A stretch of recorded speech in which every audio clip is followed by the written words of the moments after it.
ఆదికాండము గ్రంథము 9వ అధ్యాయము 29 వచనములు కలిగిన అధ్యాయము. నోవహు యొక్క కుమారులు, నోవహు భార్య, కోడండ్రు ఓడ నుండి దిగి వచ్చిన తరువాత దేవుడు వారిని ఆశీర్వదించాడు. వారిని ఫలించి అభివృద్ధి చెందమన్నాడు. అలాగే జంతువుల విషయంలో కూడాను వాటికి అభివృద్ధి వస్తుందని చెప్పాడు. జంతువులు, పశువులు సమస్తము మానవునికి భయపడతాయని చెప్పాడు. గతంలో కూర మొక్కలను ఆహారంగా ఇచ్చిన దేవుడు జలప్రళయానికి ముందటి కాలాన 10 తరాలు వెజిటేరియన్స్, కూర మొక్కలను ఆహారంగా ఇచ్చిన దేవుడు జలప్రళయం తరువాత మాంసాహారాన్ని వారికి జీవన ఆహారంగా ఇచ్చాడు. మానవుని యొక్క ప్రాణాన్ని గురించి దేవుడు లెక్క అడుగుతానని వారికి తెలియచేశాడు. ఆదాము హవ్వలు వారి ప్రథమ సంతానం కయ్యను నరహంతకుడయ్యాడు. మరలా దేవుడు భూమి మీద నూతనంగా మానవులను నోవహు కుమారుల ద్వారా పుట్టించబోతున్నాడు. కనుక క్రొత్తగా వచ్చేటువంటి తరం ప్రజలు నరహత్య గురించి జాగ్రత్త పడాలి. అందుకే దేవుడు ప్రత్యేకంగా నరహత్యను గురించి, ప్రాణాన్ని గురించి, రక్తాన్ని గురించి ప్రశ్నిస్తానని వారికి తెలియచేశాడు. ఎందుకు అంటే దేవుని స్వరూపంలో దేవుడు మానవులను చేశాడు కనుక మానవుడిని చంపటానికి ఎవరికి అధికారం దేవుడు ఇవ్వలేదు. వారిని విస్తరించమని దేవుడు ఆజ్ఞ ఇచ్చాడు. ఇది మొదటి 7 వచనాల్లోని సారం. ఇక 8వ వచనం నుండి దేవుడు 17వ వచనం వరకు తన నిబంధన గురుతును చెప్పాడు. నోవహు కుమారులతో, నోవహుతో దేవుడు నిబంధనను స్థిరపరుస్తాను అని చెబుతున్నాడు.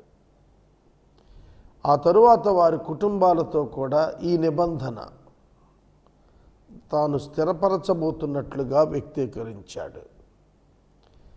సకల శరీరులు ప్రవాహ జలముల చేత ఇకపై భవిష్యత్తులో నాశనం చేయబడరని, జల ప్రవాహం ఇక భూమిని నాశనం చేయటానికి కలగబోదని దేవుడు తాను తీర్మానం తీసుకున్నానని, ఆ తీర్మానమును వారి ఎదుట ఒక నిబంధనగా ప్రవేశపెట్టి, ఆ నిబంధనకు గురుతుగా మేఘములో దేవుని యొక్క ధనస్సును ఉంచాడు. భూమికి నాకు మధ్య నిబంధనకది గురుతుగా ఉంటుంది. భూమిపైకి నేను మేఘం రప్పించేటప్పుడు ఆ ధనస్సు మేఘంలో కనబడుతుంది. మనం విబ్జిఆర్ అంటాం, ఇంద్రధనస్సు అంటాం తెలుగులో. ట్రాన్స్లేషన్లో తెలుగు భక్తులు, తెలుగు ట్రాన్స్లేటర్స్ హైందవ కన్వర్ట్స్ కనుక, హిందువుల నుండి ప్రభువులోకి వచ్చిన వారు కనుక వాడుకలో ఉన్న పదం ఇంద్రధనస్సు అనేది వాడేశారు. వాస్తవానికి దాన్ని దైవ ధనస్సు అని పిలవాలి. ఆ ధనస్సును మనం విబ్జిఆర్ అని పిలుస్తాం. 7 రంగులతో అది కనబడుతుంది. వలయాకార, అర్ధవలయాకారంలో మనకు సాక్షాత్కరిస్తుంది. వర్షం వచ్చి వెలిసినప్పుడు, మేఘాలు వచ్చినప్పుడు కూడాను. అది దేవుడు మానవులందరితో చేసిన నిబంధనగా వారికి చెప్పాడు. నేను ఎన్నో మార్లు చూశాను ఆకాశంలో ధనస్సును. ఆ ధనస్సు మేఘంలో ఉంటుంది. దానిని చూచి దేవునికి భూమి మీద సమస్త నరులతో ప్రాణము గల ప్రతిదానికి మధ్యన నిత్య నిబంధన జ్ఞాపకం చేసుకుంటాడు. అంటే నేను మరలా ఏకకాలంలో జలప్రవాహం చేత భూమి మీద నరులను తుడిచిపెట్టను అన్న వాగ్దానం ఈ గురుతు ద్వారా మనుషులు జ్ఞాపకం చేసుకుంటారు. ఇది దాని చరిత్ర. తర్వాత దేవుడు 18వ వచనం నుండి ఆ ముగ్గురు కుమారుల యొక్క సంతానమే భూమి మీద విస్తరించినట్లుగా తెలియచేయించారు. 20వ వచనంలో మనం చూస్తున్నప్పుడు నోవాహు వ్యవసాయం ప్రారంభించాడు. పాత అలవాటు ద్రాక్షారసం తాగి మత్తుడైపోయాడు. గుడారంలో వస్త్రహీనుడిగా పడ్డాడు. అతని ముగ్గురు కుమారులలో హాము, షేము, హాము, యాపేతు కదా మధ్యలో వాడు. హాము తన తండ్రి యొక్క దిశములను చూచాడు. వస్త్రహీనుడై తండ్రి పడున్నట్టుగా చూచి అన్నదమ్ములకు వెళ్ళి చెప్పాడు. వారు వెనుకకు తిరిగి నిలబడి వస్త్రాన్ని పట్టుకొని వెనుకకు నడిచి తండ్రి మీద కప్పారు. తండ్రి దిశమల చూడకూడదు అనేది వారికి తెలుసు. లేవీకాండంలో కూడా తల్లి తండ్రి యొక్క దిశమల చూడకూడదనేది దేవుడు వ్రాశాడు. అంత పర్టికులర్గా లా ఇవ్వక మునిపే వారు కొన్ని నియమాలు ఫాలో అయినట్లుగా మనకు అర్థమవుతుంది. ఇక ద్రాక్షారసం తాగి మత్తుడై గుడారంలో పడ్డాడు. ఇది పాత అలవాటు అతనిది. ఓడలో నుండి వెలుపటికి వచ్చిన తరువాత కూడా అతడు ఆ అలవాటే కొనసాగించాడు. నేను ముందే చెప్పాను కదా, వారిలోని ప్రాచీన పాపపు స్వభావం అట్లే ఉంది. వారు రక్షించబడ్డారు, అయితే పాపము వారి శరీరములలో నుండి తొలగిపోలేదు. పాపము శరీరములో నుండి తొలగిపోయేది శారీరక మరణం అప్పుడే. రక్షించబడిన విశ్వాసిలో 2 స్వభావాలు, నూతన స్వభావము, ప్రాచీన స్వభావం. నూతన స్వభావం అంతరంగములో, హృదయములో ఉండి పరిశుద్ధాత్మ దేవుడు దానిలో నివాసం ఉంటారు. క్రొత్త నిబంధనలో దేవుడు మనకి వరాన్ని ఇచ్చాడు. శరీరంలో ప్రాచీన పాపపు స్వభావం నిలబడే ఉంది. ఎందుకంటే శరీరం పాపమునకు అమ్మబడింది. కాబట్టి శరీరంలో ఉన్నంతకాలం మానవుడు పాపం చేసేటువంటి ప్రమాదం, అవకాశం నిత్యము నిలిచే ఉంటుంది. ఇది మనం అర్థం చేసుకోవాలి. తర్వాత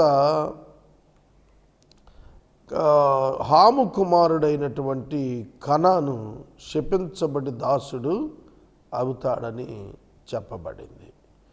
షేము దేవుడు స్తుతించబడతాడని, కనాను షేము సంతానానికి దాసుడవుతాడని చెప్పాడు. దేవుడు యాపేతును విశాలపరుస్తాడని, అతడు షేము గుడారాల్లో నివసిస్తాడని, కనాను యాపేతునకు కూడా దాసుడవుతాడని తెలియచేశాడు. జలప్రవాహం గడిచిన తరువాత నోవహు 350 ఏండ్లు బ్రతికాడు.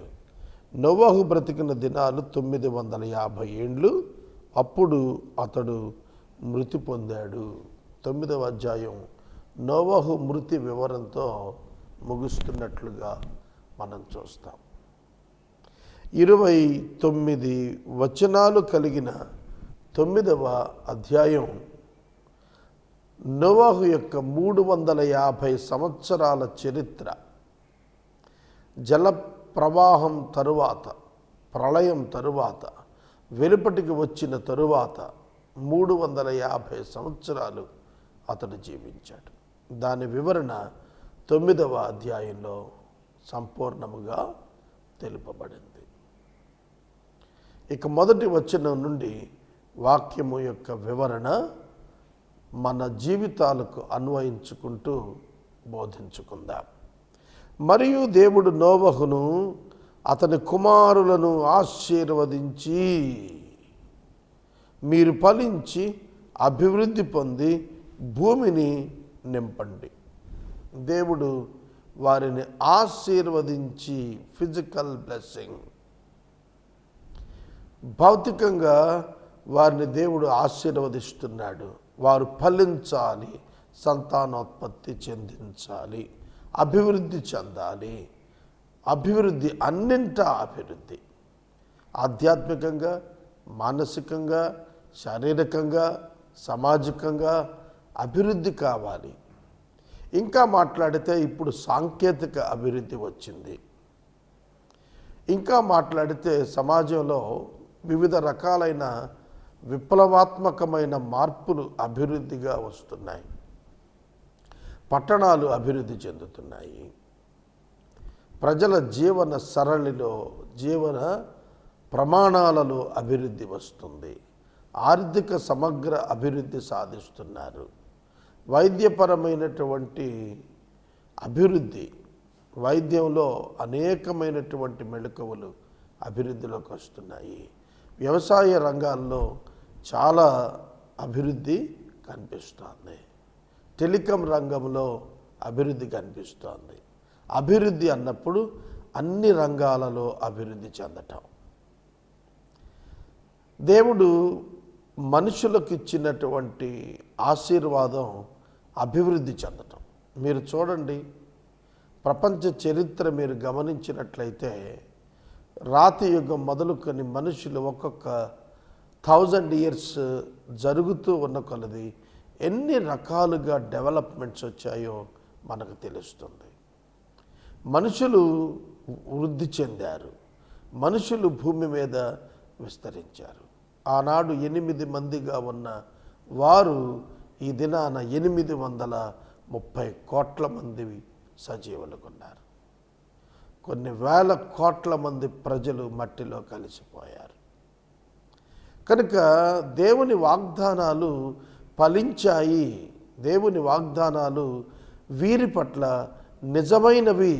దేవుని ఆశీర్వాదము ఈ మానవ జాతి పట్ల సంపూర్ణముగా నెరవేరింది అంటానికి మనమందరం ఉదాహరణ. ఫలించాము, అభివృద్ధి చెందాము, భూమిని నింపాము. భారతదేశంలో 130 కోట్ల మంది ప్రజలు ఉన్నారు. వెరీ వెరీ థిక్లీ పాపులేటెడ్, చాలా విస్తృతమైన జనాభా మన దేశంలో ఉంది. చైనా దేశంలో 150 కోట్ల మంది పైగా ప్రజలు ఉన్నారు. భారతదేశపు భూభాగం చాలా చిన్నది, జనసాంద్రత చాలా హెచ్చుగా ఉన్నది. కిలోమీటర్ల లెక్కన లెక్కించినప్పుడు విదేశంలో ఉన్న అనేకమైనటువంటి దేశాలతో పోలిస్తే మన జనసాంద్రత 100 times అబౌవ్ కొన్ని ప్రాంతాల కంటే ఎక్కువ మనం గమనించగలుగుతాము. కనుక ఇంత అత్యధిక థిక్లీ పాపులేటెడ్, ఇంత అత్యధిక జనసాంద్రత ఉన్నది అంటే మనం ఫలించాము. మనం ఇంత సౌఖ్యంగా వాళ్ళు జీవిస్తున్నామంటే అభివృద్ధి పొందాము. భూమి నిండిపోయింది మనుషులతో. భారతదేశం ఎంత గొప్ప సమృద్ధి గల దేశం అంటే 48% ఆఫ్ ద వరల్డ్ క్యాటిల్, ప్రపంచంలో ఉన్నటువంటి జంతుజాలంలో, పశు సంపదలోని జంతుజాలంలో 48% ఒక్క భారతదేశంలోనే ఉందంటే ఇది ఎంత సమృద్ధి అయిన దేశమో మనకు అర్థమవుతుంది. పాలు తేనెలు ప్రవహించు దేశముగా ఇజ్రాయేలు దేశానికి పేరు పెడితే ధన సమృద్ధి విషయంలో భారతదేశం అంతటి గొప్ప వనరులు కలిగినటువంటి దేశం. ప్రపంచ దేశాల్లో ఉన్న కొదువ మానవ సంబంధమైనటువంటి వనరులు, హ్యూమన్ రిసోర్సెస్ తక్కువ ప్రపంచంలో, కానీ ఇండియాలో పుష్కలం. కనుక భారతదేశంలో నివసిస్తున్న నేను దేవుని యొక్క వాగ్దానము, ఆశీర్వాదము, నోబహుకు ఇచ్చినటువంటి ఆనాటి ఆశీర్వాదం ఈనాడు మా దేశంలో కూడా మేము చూడగలుగుతున్నామని నేను మనవి చేస్తున్నాను. 2వ వచనం, మీ భయము మీ బెదురు అడవి జంతువులన్నింటికి ఆకాశ పక్షులన్నింటికి, నేల మీద ప్రాకు ప్రతి పురుగుకు, సముద్ర చేపలన్నింటికి కలుగును. అవి మీ చేతికి అప్పగింపబడి ఉన్నవి. మనకు వాటిని చూస్తే భయం, కానీ వాస్తవంగా వాటికే మనలను చూస్తే భయం. మన భయం వాటికి కలిగింది, మన బెదురు వాటికి కలిగింది. మీరు గమనించండి, ఎంతటి బలమైన మృగమైన మనిషిని చూస్తే పారిపోతుంది. మనిషి తనకు హాని చేస్తాడేమో అని భయపడి అటాక్ చేస్తుందే తప్ప మరొకటి కాదు. మనుషులను మీరు చూడండి, ఈ మధ్యకాలంలో టెలివిజన్స్లో దొరికినటువంటి చిరుత పులులు కూడాను ముడుచుకొని దడుచుకొని దాక్కునే యత్నాలే చేశాయి. కనుక సకల జీవకోటికి దేవుడు మానవుడంటే భయం ఇచ్చాడు. మానవుడు ఒక మహారాజుగా వెలుగొందేటువంటి భాగ్యాన్ని దేవుడిచ్చాడు. దౌ దే ఆర్ ద సిన్నర్స్. వాళ్ళు పాపులైనప్పటికీ కూడాను జంతు జాలమంతా కూడా మానవునికి భయపడేటట్లుగానే ఇచ్చాడు. లేకపోతే మానవులను చంపి తినేస్తాయి క్రూర మృగాలు. మానవ జనసంచారం ఉన్న చోట జంతువులు ఉండవు.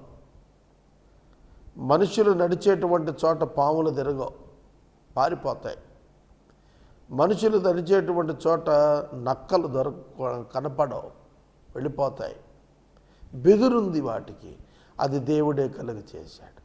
ఇప్పటికీ ఇది సత్యమని మనం చూస్తున్నాము. దేవుడు జలప్రళయం తరువాత మనుషులకు ఇచ్చినటువంటి ఒక గొప్ప వరంగానే, ఒక ఆధిక్యతగానే దీనిని మనం భావించాలి. ఎందుకంటే మనుషుని యొక్క భయం జంతువులకు దొరికింది. పెట్ డాగ్స్ చూడండి, స్ట్రీట్ డాగ్స్ చూడండి, మనిషి కనపడగానే అవి పరిగెత్తుకొని వెళ్ళిపోతాయి. కారణం ఏమిటి అనంటే వాటికి బెదురు దేవుడు వాటి యొక్క మనసుల్లో ఇచ్చాడు. వాటి మెదడులో ఆ డిజైనింగ్ మ్యాప్ దేవుడే ఉంచాడు. 3వ వచనంలో ప్రాణము గల సమస్త చరములు మీకు ఆహారమగును. సమస్త చరములు అన్నప్పుడు నోవాహు నుండి మానవ జాతి అంతా కూడా మాంసాహారాన్ని కూడా శాకాహారంతో పాటుగా భుజించేటువంటి ఒక అవకాశం, ఇది నూతన అవకాశం మనుషులకు ఇవ్వబడింది. ఇది నూతన అవకాశం, న్యూ ఆపర్చునిటీ. ఇవాళ మనం నాన్ వెజిటేరియన్స్గా ఉన్నాము. నాన్ వెజిటేరియన్స్ ఎప్పటి నుండి ప్రారంభం అంటే నోవహు జల ప్రవాహం తరువాత కాలం మనుషులు నాన్ వెజిటేరియన్ ఉపయోగించారు, మాంసాహారాన్ని భుజించారు. అంతకు మునుపటి 10 తరాల ప్రజలు శాకాహారులుగానే ఉండిపోయారు. అయితే దేవుడు జలచరాలన్నిటిని ఆహారముగా ఇచ్చాడు. ఇశ్రాయేలు జనానికి కొన్నింటిని ఆహారములో నిషేధించాడు. తద్వారా వారిని మిగిలిన ప్రజల నుండి వేరు చేశాడు, పవిత్రపరిచాడు, పరిశుద్ధపరిచాడు అన్న మాటకు అర్థం అదే. సెట్ అపార్ట్, వారిని ప్రత్యేకంగా ప్రక్కకు పెట్టాడు. ఆహార నియమాల్లో వారిని ప్రక్కకు పెట్టాడు, సామాజిక నియమాల్లో వారిని పక్కకు పెట్టాడు, పవిత్రత సంబంధిత నియమాల్లో వారిని ప్రక్కకు ఉంచి ప్రత్యేకించాడు, బలపరిచాడు. అధికమైనటువంటి నీతిని వారి యొక్క క్రియా ఫలములుగా పొందేటట్లుగా దేవుడే చేశాడు. న్యాయపరమైన విషయాల్లో ఖచ్చితత్వం పాటించేటట్లుగా దేవుడు చేసి వారిని పరిశుద్ధపరిచి పవిత్రపరిచాడు.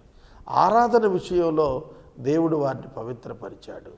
దేశములో వారిని మిగిలిన దేశముల కంటే భిన్నమైన వారిగా ఏర్పాటు చేశాడు. మోషే ఇశ్రాయేలీయులను ఆ విధంగా తీర్చిదిద్దు పర్యంతము వారు కూడా సాధారణమైన వారిగానే జీవించారు.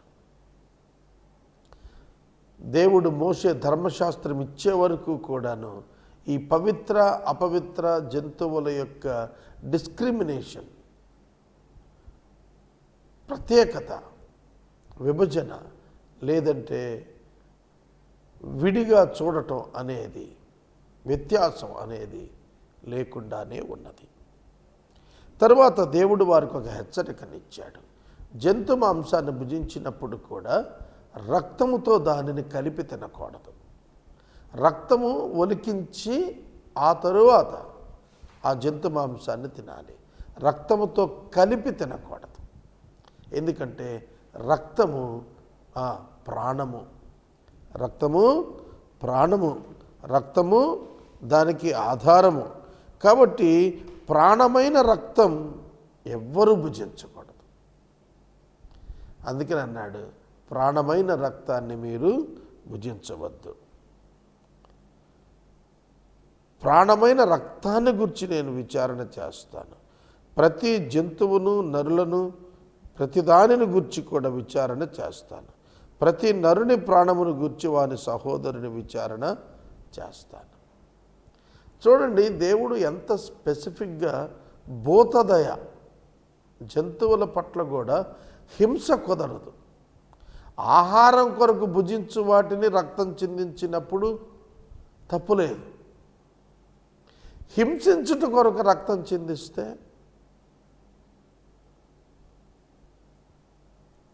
క్రూరత్వంతో రక్తం చిందిస్తే, జంతువు విషయంలో కూడా దేవుడు జంతువును బట్టి కాదు, తన మాటను బట్టి ఆయన తీర్పు తీరుస్తాడు. హింసాత్మక ప్రవృత్తి మనిషిలో ఖచ్చితంగా తీర్పు కొరకే నిలిచి ఉంటుంది. అది మనం అర్థం చేసుకోవాలి. నరుని రక్తం చిందించువాని రక్తం నరుని వలననే చిందించబడుతుంది. ఏలయనగా దేవుడు తన స్వరూపమందు నరుని చేశాడు.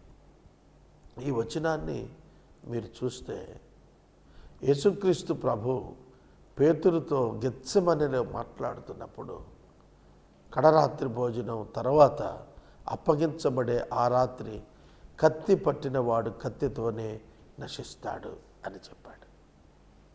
కత్తి పట్టినవాడు కత్తితో నశిస్తాడు. ఇవాళ రక్త చరిత్రలన్నీ కూడా దీనికి అద్దం పడుతున్నాయి. కత్తి పట్టినవాడు కత్తితో నశిస్తాడు. మనిషిని రక్తం చిందించినవాడు మరొక మనుషుని చేత తన రక్తం చిందించబడే చనిపోతాడు. ఇది నియమం, ఇది తప్పదు.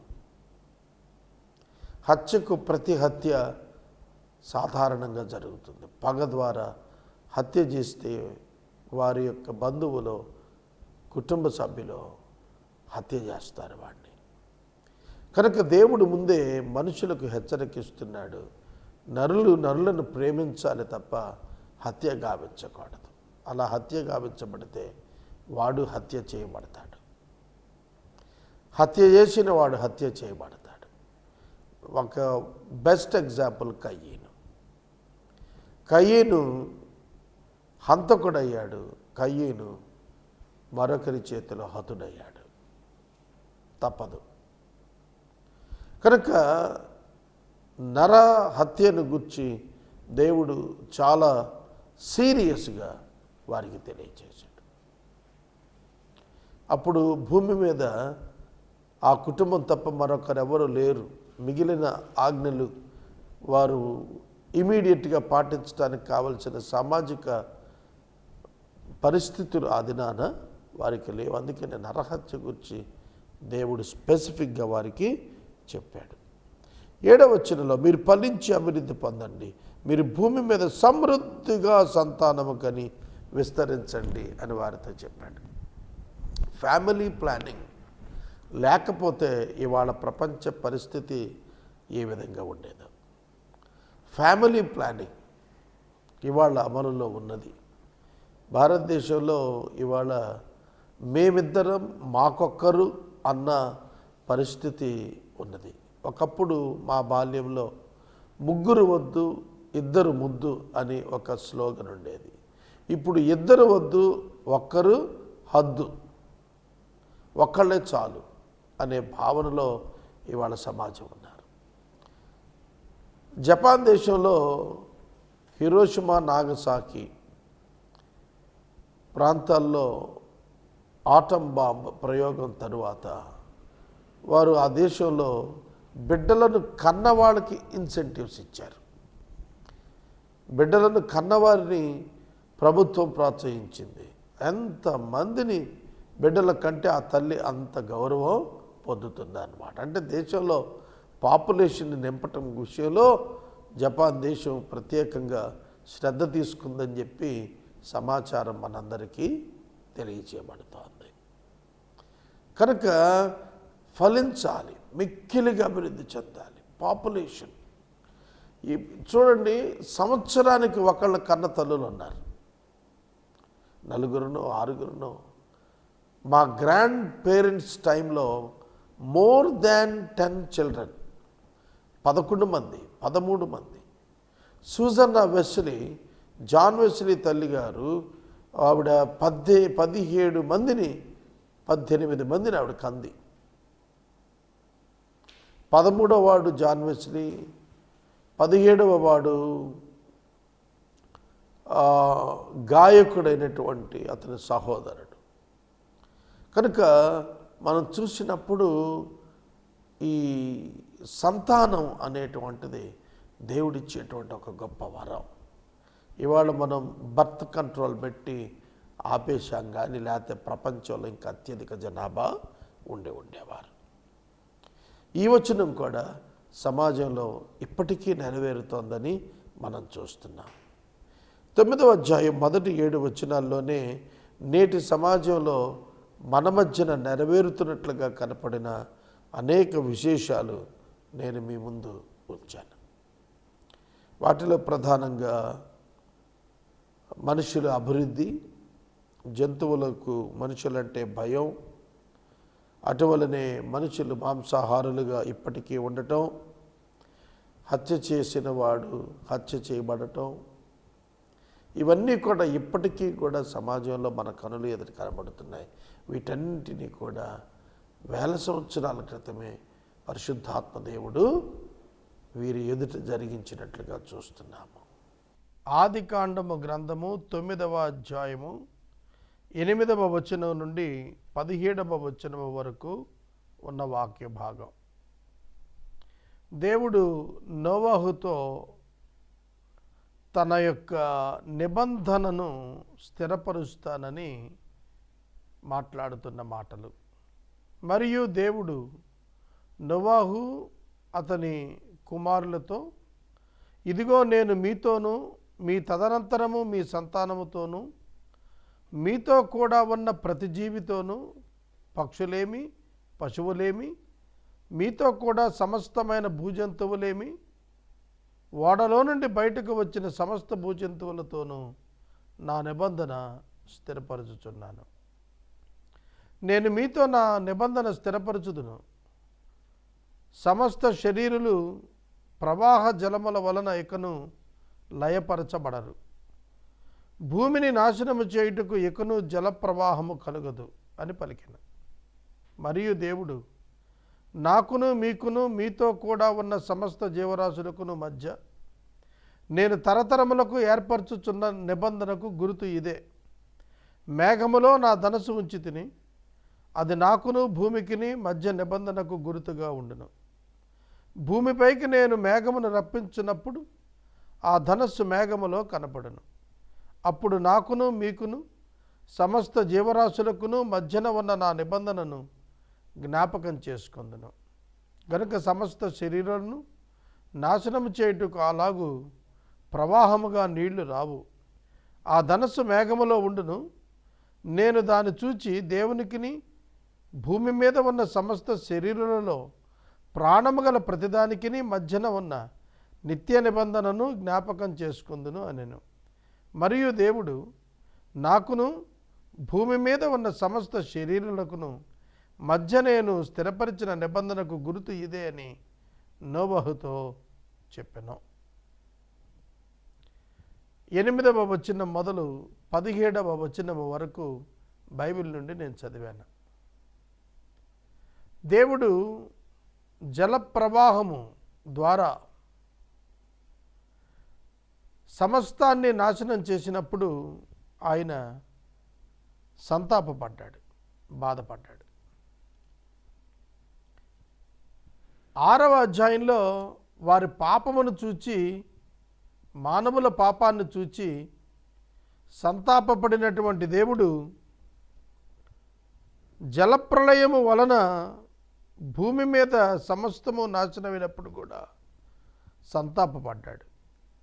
ఆయన వాటిని చూచినప్పుడు బాధ నొందాడు. అందుకనే వారితో నిబంధన చేయాలి అని తాను అనుకున్నాడు.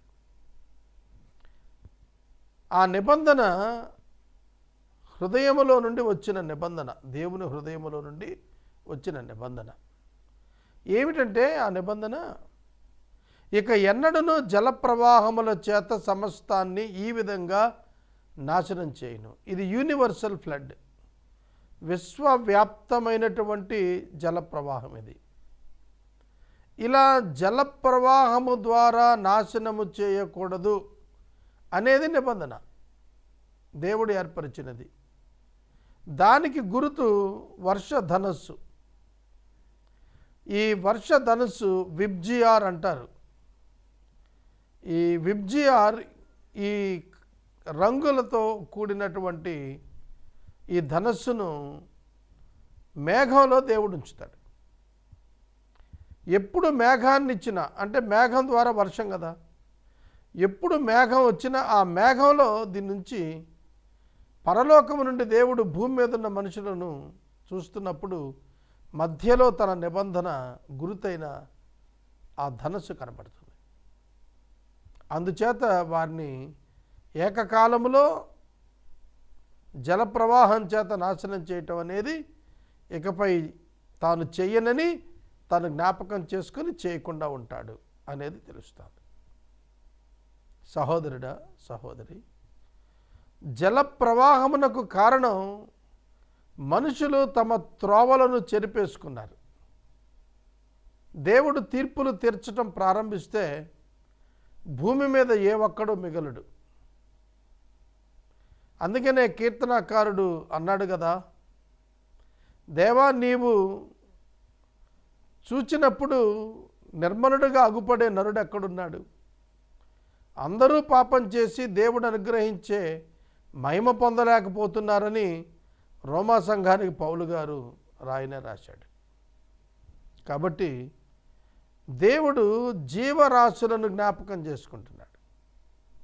ఏకకాలములో జలప్రవాహం ద్వారా ఇక నాశనం చేయకూడదని ఆయన అనుకున్నాడు.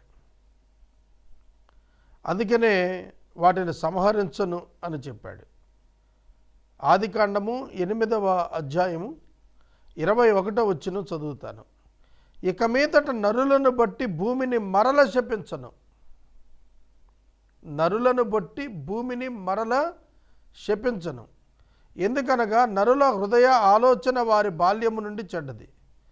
నేనిప్పుడు చేసిన ప్రకారము ఇకను సమస్త జీవులను సంహరింపను. ఇకను సమస్త జీవులను ఏకకాలములో సంహరింపను. దేవుడు తన మనసులో అనుకున్నాడు. 18-19 వచనాలు. ప్రపంచవ్యాప్తముగా ఉన్నటువంటి 835 కోట్ల మంది ప్రజలు ఎక్కడ నుండి వచ్చారు అనగా 3 అన్నదమ్ములు, నోవహు యొక్క కుమారులు. ఓడలో నుండి క్షేమముగా వెలుపటికి వచ్చిన నోవహు కుమారులు షేము, హాము, యాపెతు. ఈ 3 నుండే భూమి ఎందంతటా సంతానం వ్యాపించింది. షేము సంతానములో నుండి అబ్రహాము వచ్చాడు. హాము సంతానములో నుండి కనానీయులు వచ్చారు. బైబిల్ అంతా కూడా మనుషుల చరిత్ర దేశాలు దేశాలుగా వర్ధిల్లుట చూచినప్పుడు ఈ 3 నుండి వచ్చినదే ప్రపంచం. ప్రపంచంలో ఉన్న మానవ జాతి ఈ 3 కుటుంబాల నుండే వచ్చాయి. 20వ వచనంతో మనకు మరలా సివిలైజేషన్, ప్రారంభమవుతోంది. నాగరికత మరలా పెంపు అవుతూ వస్తోంది. మరలా తిరిగి నోవహు వ్యవసాయాన్ని ప్రారంభించాడు. వ్యవసాయము ప్రాచీనమైనటువంటి వృత్తి. ఆదికాండము గ్రంథము 4వ అధ్యాయంలో కయ్యను వ్యవసాయమే చేశాడు. వ్యవసాయము పశు సంపద, వ్యవసాయము పశు సంపద ఈ రెండూ కూడా అతి ప్రాచీనమైనటువంటి వృత్తులు. ఆస్తులుగా కూడాను భూములు మరియు పంట, అలాగే జీవరాశులు, భూమి మీద జంతువులు, సంపద, పశు సంపద, ఇవే ఆస్తులు ఆ రోజున. ఇక సంతానం ఎలాగో ఆస్తి అనుకోండి. కాబట్టి నోవహు వ్యవసాయము చేయనారంభించి ద్రాక్ష తోట వేశాడు. ఆ ద్రాక్ష తోట ఫలించింది, ద్రాక్షలు వచ్చాయి. ద్రాక్ష రసం చేసుకున్నాడు, మత్తుగా తాగాడు. చూడండి, ద్రాక్ష రసము చేత అతడు మత్తుడైపోయాడు. గుడారంలో వస్త్రహీనుడిగా ఉన్నాడు. అతడు వస్త్రహీనుడిగా ఉండటం హాము చూశాడు. తండ్రి దిశమలో చూడకూడదు, చూచిన వాడు శపితుడు. హామును బట్టి అతని యొక్క కుమారుడైన కనాను శపించబడ్డాడు. కనానీయులు వెట్టి చేసేవారుగా మారారు, దాసులుగా మారిపోయారు కనానీయులు. కనానీయులు నివసించినటువంటి కనాను దేశం శ్రేష్టమైనదే, పాలుతేనెలు ప్రవహించేదే. కానీ దానిలో కనానీయులు నిలబడలేకపోయారు, పారిపోయారు. చరిత్ర మనకి ఇది జ్ఞాపకం చేస్తుంది. కనుక వస్త్రహీనుడై పడున్నప్పుడు కనాను తండ్రి అయిన హాము తన తండ్రి వస్త్రహీనుడై ఉండుట చూచి బయట ఉన్న తన ఇద్దరు సహోదరులకు తెలిపాడు. ఆ ఇద్దరు సహోదరులు షేము, యాపేతు ఇద్దరు కూడా ఏం చేశారంటే ఒక వస్త్రాన్ని తీసుకుని వెనకకు తిరిగి తండ్రి దిశమలో చూడకుండా వెనక్కి నడుస్తూ ఆ వస్త్రాన్ని తీసుకెళ్ళి భుజాల మీదుగా వేసుకుని వెళ్ళి అతనికి కప్పారు. వారి ముఖములు వెనుక తట్టు ఉండటం వల్ల తమ తండ్రి దిశమలను వారు చూడలేదు. అప్పుడు నోవహు మత్తు నుండి మేల్కొని తన చిన్న కుమారుడు హాము చేసిన దానిని తెలుసుకుని కనాను శపించబడిన వాడై తన సహోదరులకు దాసుడగును అనేను. చూడండి, హాము, షేము, యాపేతు మరియు వారి భార్యల పేర్లు రాయలేదు, కానీ వారి భార్యలు జలప్రళయానికి ముందే ఉన్నారు. జలప్రళయం సమయంలో ఓడలో నోవహు భార్య, హాము, షేము, యాపేతు వారి భార్యలు ఉన్నారు. అప్పటికి వారికి సంతానం లేరు. వారు జలప్రవాహం అయిన తర్వాత సంతానాన్ని కలిగి ఉన్నారు. కనుక కనాను శపించబడ్డాడు అన్నప్పటికీ జలప్రవాహం తర్వాత సుమారుగా 20-25 సంవత్సరాలు దాటి ఉండాలి. కనుక సహోదరులకు దాసుడైపోతాడని చెప్పేశాడు. షేము దేవుడైన యెహోవా స్తుతించబడును గాక, కనాను అతనికి దాసుడగును గాక. మీరు గమనిస్తే యెహోషువ గ్రంథం మొదలుకొని దినవృత్తాంతాల వరకు మీరు చరిత్ర చూస్తే ఈ కనానీయులను దేవుడు వెళ్ళగొట్టి కనాను దేశాన్ని స్వాధీనం చేసుకోమని చెప్పి ఇశ్రాయేలీయులకు చెబితే కూడాను ఈ ఇశ్రాయేలీయులు కనానీయులను కొందరిని ఉండనిచ్చారు. ఎందుకంటే వారు వెట్టి చేయవారు, వారు దాసులుగా పనికొస్తారు. అందుకనే వారిని ఉంచుకొని వారితో పనులు చేయించుకున్నారు. వాక్యం నెరవేరింది. దేవుడు యాపేతును విశాలపరుచును, అతడు షేము గుడారాల్లో నివసిస్తాడు, అతనికి కనాను దాసుడవుతాడు. షేముకు దాసుడవుతున్నాడు, మరియు యాపేతుకు కూడా దాసుడవుతున్నాడు ఈ యొక్క హాము, అతని యొక్క కుమారుడైన కనాను. ఆ జలప్రవాహం గతించిన తర్వాత నోవహు 350 ఏండ్లు బ్రతికాడు. నోవహు బ్రతికిన దినములన్నీ 950 ఏండ్లు. అప్పుడు నోవహు మృతి చెందాడు. నోవహు 10వ తరం వాడు. ఆదాము మొదలుకొని నోవహు 10th జనరేషన్. నోవహు మొదలుకొని అబ్రహామునకు 10 జనరేషన్స్, 10 తరాలు. కాబట్టి నోవాహు యొక్క వంశావళి భూమి మీద విస్తరించడం ప్రారంభించి 10 తరాలు అయ్యేటప్పటికి, అంటే మనకి కేవలం 2 అధ్యాయాలు మాత్రమే ఈ చరిత్ర ఉంచాడు పరిశుద్ధాత్మదేవుడు. ఎవరెవరికి ఎవరు పుట్టారనేది 11వ అధ్యాయంలో రాస్తూ వచ్చాడు. మీరు చరిత్రను కనుక గమనించినట్లయితే ఆదాము పాపము చేసిన దినము మొదలుకొని 1948 సంవత్సరాలు అయ్యేటప్పటికీ అబ్రహాము జన్మించాడు. కనుక మనకు ఈ చరిత్ర మనం గమనిస్తున్నప్పుడు ఆదాము నుండి 10 తరాలు, ఆ తర్వాత 10 తరాలు, 20 తరాలకు మనకి సుమారు 2000 సంవత్సరాల కాలం పట్టింది. అబ్రహాము నుండి యేసుక్రీస్తు ప్రభువుకి 42 తరాలు. ఈ 42 తరాలకి 2000 సంవత్సరాలు పట్టింది. చూడండి విచిత్రం. మొదట 20 తరాలకే 2000 సంవత్సరాలు పడితే రెండవ 20 తరాలకి మనకు 2000 సంవత్సరాలకు 42 తరాలు, మొత్తం 62 తరాలు. ఆదాము మొదలుకొని యేసుక్రీస్తు ప్రభువుకు 62 జనరేషన్స్ ఉన్నాయి. 4000 సంవత్సరాలు. బైబిల్ అంతా క్రానలాజికల్గా కూడా మనం ఆర్డర్లో పెట్టి చూడవచ్చు. ఏ కాలమున ఏం సంభవించిందనే పూర్తి వివరం, వ్యక్తి, ప్రదేశము, కాలము, ఈ 3 హిస్టరీ. హిస్టరీ అంటే సమయం, వ్యక్తి, స్థలం, ఈ 3 ఉండాలి. కనుక బైబిల్ ఈజ్ హిస్టారికల్. బైబిల్ చారిత్రక గ్రంథం. కనుక మనం ఈ చరిత్రలో ప్రవచనములు వాస్తవంగా జరిగి కనిపించాయి. బైబిల్ గ్రంథంలో పాత నిబంధనలో అనేక ప్రవచనాలు నెరవేరుకుంటూ వచ్చాయి. ఇంకా ప్రభువు యొక్క రాకడను గురించి అనేక ప్రవచనాలు నెరవేరాల్సినవి ఉన్నాయన్నమాట. ఆదికాండము 9వ అధ్యాయము మనం ముగించుకున్నాము.